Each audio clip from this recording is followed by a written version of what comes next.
Hei ihana ja rakas sielu. Tällainen tulkinta syntyi tänään päivän tulkinnaksi.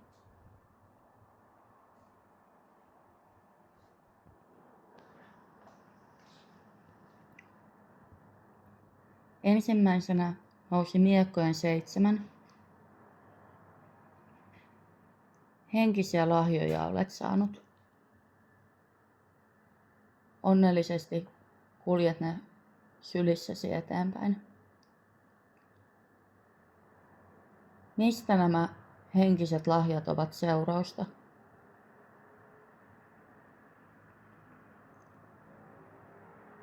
Nousee maagikko. Olet ollut oppilaana. On tuntunut siltä, että on ollut opittavana kaikki elämän elementit. Semmoisessa oppien runsaassa virrassa.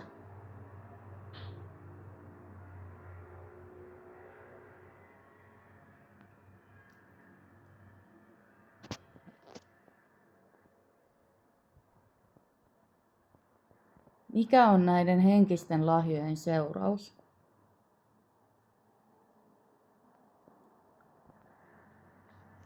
Nousee tyhjä riimu.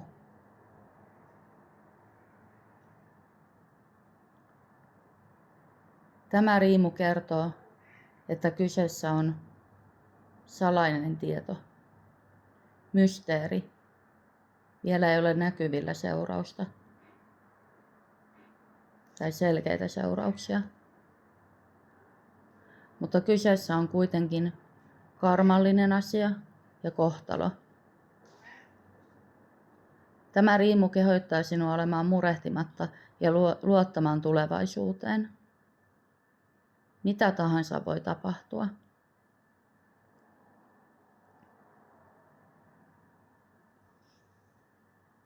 Salattu metsä, luonnonhenkikortit antaa maanhenki ja vakaus.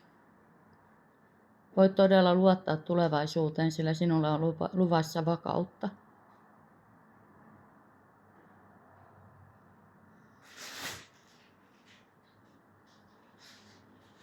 Ja sinulle on luvassa vapautta.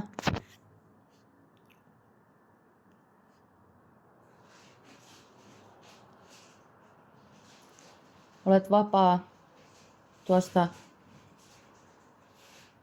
sekavan tuntuisesta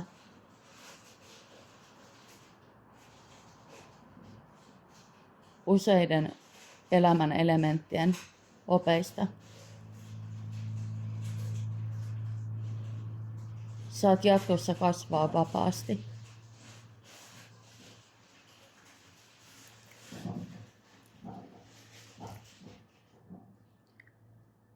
Energia tuntuu kuitenkin olevan pysähtynyttä. Sinun täytyy katsoa intuitiivisesti kuvajaistasi ja katsoa mitä näet.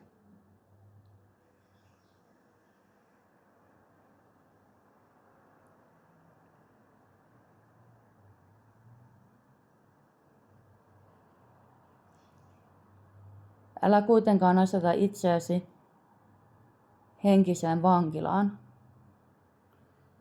vaan muista tuo vapaus. Pidä huolta, että sinulla on jotain, millä katkoa pysähtyneen energian siteet.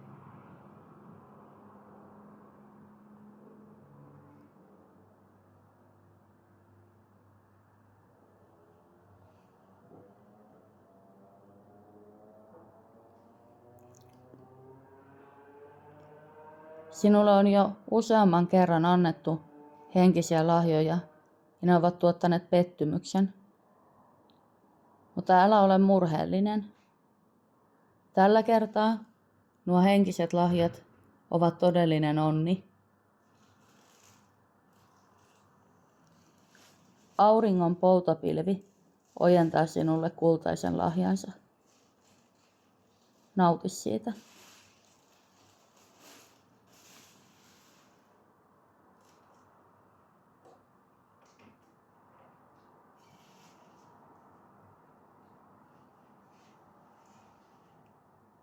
Siunauksin ja valolla Janika Johanna.